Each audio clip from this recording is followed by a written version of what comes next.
الحمد للہ رب العالمین والصلاة والسلام علی سید الانبیاء والمرسلین اما بعد فاعوذ باللہ من الشیطان الرجیم بسم اللہ الرحمن الرحیم۔ تاریخ انسانی میں انبیاء کرام کی سیرت اس عہد کے ظلمات میں سب سے روشن اور منور کردار رہا ہے، لیکن مختلف مذاہب کے پیروکاروں نے ان پیکران صدق و صفا کی صورت گری اور تصویر کشی میں کچھ ایسے افراد و تفرید سے کام لیا کہ یہ سیرتیں چیستان بن کر رہ گئیں۔ اس میں واحد استثناء رسول کریم صلی اللہ علیہ وسلم کی ذات گرامی ہے کہ جن کی حیات مقدسہ کم و بیش 5 لاکھ سوانح نگاروں نے کسی نہ کسی شکل میں محفوظ رکھا۔ سیرت کا موضوع گلشن سدا بہار کی طرح ہے، جس کی سج میں ہر پھول کی رنگینی و شادابی دامان نگاہ کو بھر دینے والی ہے۔ سیرت طیبہ کا موضوع اتنا متنوع ہے کہ ہر وہ مسلمان جو قلم اٹھانے کی سکت رکھتا ہو اس موضوع پر حسب استطاعت لکھتا ضرور ہے، اور لکھنا اپنی سعادت سمجھتا ہے۔ ہر قلم کار اس موضوع کو ایک نیا اسلوب دیتا ہے، پھر بھی سیرت پر لکھی گئی بے شمار کتب کسی نہ کسی پہلو سے تشنگی محسوس کرا ہی دیتی ہیں۔ لیکن سیرت نگاری میں ایک معیاری تحقیق کا نمونہ 1979 میں سامنے آیا۔ یہ علماء مبارک پور کے ایک فاضل مولانا صفی الرحمن مبارک پوری کی تصنیف الرحیق المختوم تھی، جو انہوں نے عربی زبان میں تحریر کی اور اسے رابطہ عالم اسلامی کے تحت منعقد ہونے والے بین الاقوامی مقابلے میں سیرت نگاری میں اولیت کا شرف حاصل ہوا۔ اسی کتاب میں سے ہم رسول محترم صلی اللہ علیہ وسلم کی سیرت کے حوالے سے گفتگو کریں گے۔ رسول کریم صلی اللہ علیہ وسلم کی ہستی جامع کمالات تھی، ان کی زبان سے نکلا ہوا ایک ایک حرف حکمت کے اعتبار سے بلند پایا ہے، پھر بھی وہ امی نبی کہلائے، اور اسی امی ہونے نے یہ ثابت کیا کہ وہ منشائے خداوندی کے سوا کچھ بھی نہیں بولتے۔ وما ينطق عن الهوى ان هو الا وحی یوحی۔ وہ محبت کو بنیاد بناتے ہیں اور صبر کو لباس۔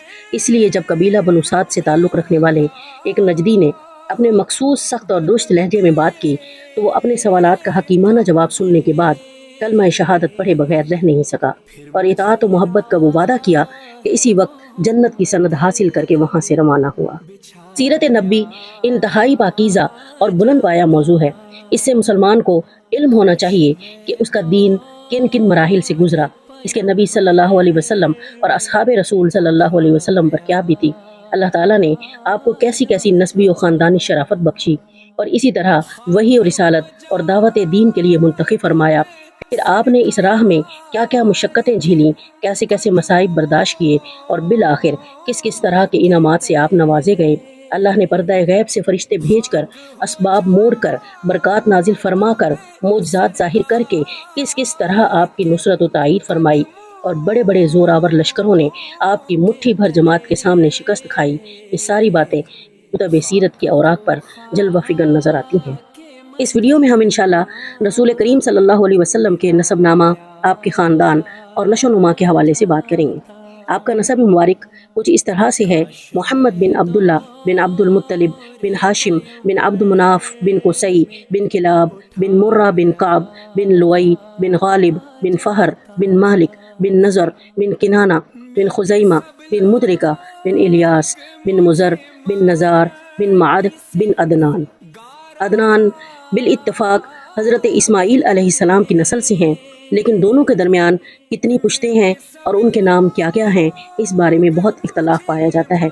آپ صلی اللہ علیہ وسلم کی والدہ کا نام آمنہ تھا، اور آپ کے والد وہب بن عبد مناف بن زہرہ بن کلاب تھے۔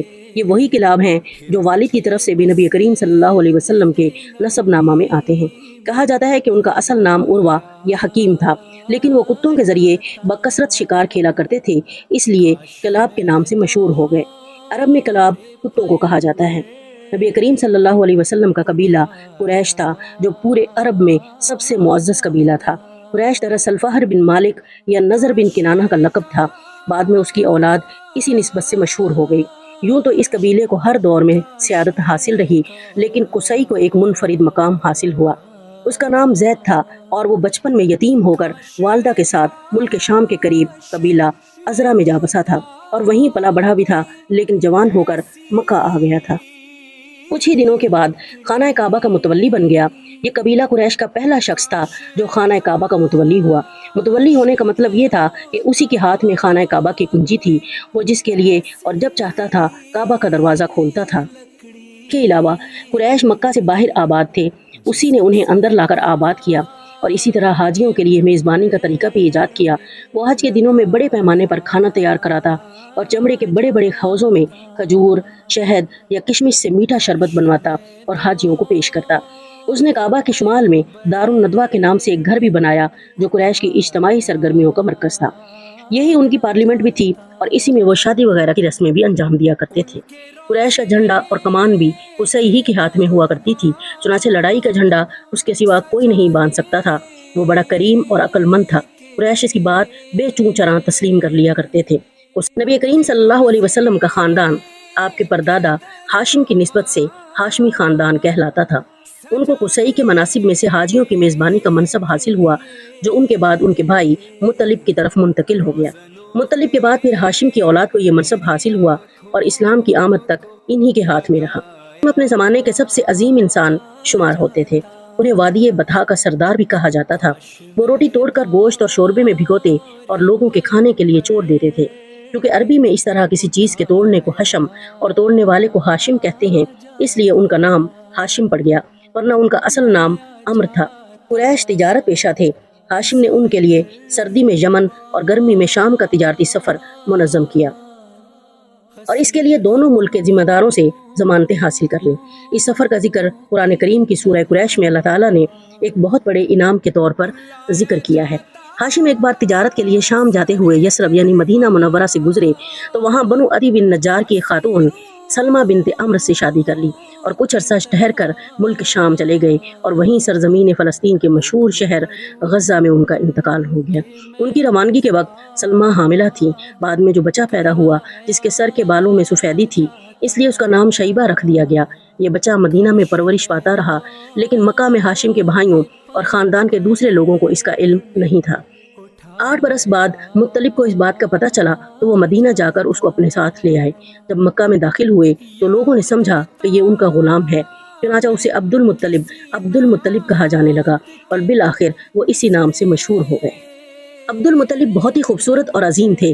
ان کے دور میں ان کا ہم مرتبہ کوئی بھی نہیں ہوا۔ وہ قریش کے سردار اور مکہ کے قافلہ تجارت کے ذمہ دار تھے۔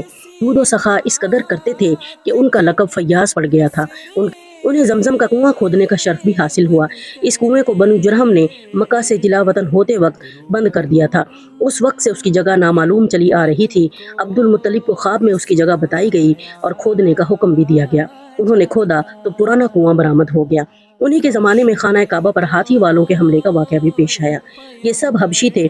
ان کے سردار کا نام ابرہہ تھا جو یمن پر قابض اور حکمران تھا۔ وہ خانہ کعبہ ڈھانے کے لیے 60,000 کا لشکر جرار لے کر آیا، لیکن جب مکہ کے مشرق میں مزدلفہ اور مینا کے قریب وادی محصر میں پہنچا تو اللہ تعالیٰ نے اس کے لشکر پر چڑیوں کا جھنڈ بھیج دیا، جنہوں نے اس پر ٹھیکری جیسے پتھر برسا دیے اور وہ کھائے ہوئے بھس کی طرح ہو گیا۔ یہ واقعہ آپ صلی اللہ علیہ وسلم کی پیدائش سے 50 یا 55 دن پہلے پیش آیا۔ نبی کریم صلی اللہ علیہ وسلم کے والد گرامی حضرت عبداللہ عبد المطلب کے سب سے خوبصورت، حسین اور پاک دامن بیٹے تھے۔ انہیں ذبیح بھی کہا جاتا ہے۔ اس کی وجہ یہ ہے کہ زمزم کی کھدائی کے دوران جب کنویں کے نشانات برآمد ہوئے تو قریش نے بھی عبد المطلب کے ساتھ شرکت کرنی چاہی اور اس کے لیے ان سے جھگڑا کیا جو بڑی مشکل سے ختم ہوا۔ یہ دیکھ کر عبد المطلب نے نظر مانی کہ اگر اللہ نے ان کو 10 لڑکے دیے تو ہر ایک کے مقابلے کے لائق ہوا تو ان میں سے ایک کو وہ اللہ کے راستے میں ذبح کر دیں گے۔ لیکن بعد میں ان کے بدلے میں 100 اونٹ ذبح کیے گئے اور ان کو بچا لیا گیا۔ اس لیے آپ صلی اللہ علیہ وسلم کو 2 ذبیحوں کی اولاد کہا جاتا ہے، ایک ذبیح حضرت اسماعیل علیہ السلام اور ایک آپ کے والد گرامی حضرت عبداللہ۔ حضرت عبداللہ کی شادی آمنہ بنت وہب سے ہوئی جو اس وقت قریش کی سب سے بلند پایہ خاتون تھی۔ ان کے والد وہب بنو زہرہ کے سردار اور عالی نسب تھے۔ آمنہ شادی کے بعد ہی امید سے ہو گئیں۔ ادھر کچھ عرصہ بعد ہی عبد المطلب نے عبداللہ کو تجارت کے سلسلے میں مدینہ یا شام بھیجا۔ واپسی پر وہ مدینہ میں انتقال کر گئے اور انہیں نابغہ ذبیانی کے مکان میں دفن کر دیا گیا۔ اس وقت تک آپ صلی اللہ علیہ وسلم ابھی پیدا نہیں ہوئے تھے۔ اس کے بعد کے واقعات انشاءاللہ اگلی ویڈیو میں پیش کیے جائیں گے۔ سبحانک اللہم و بحمدک، نشہد ان لا الہ الا انت، نستغفرک و نتوب الیک۔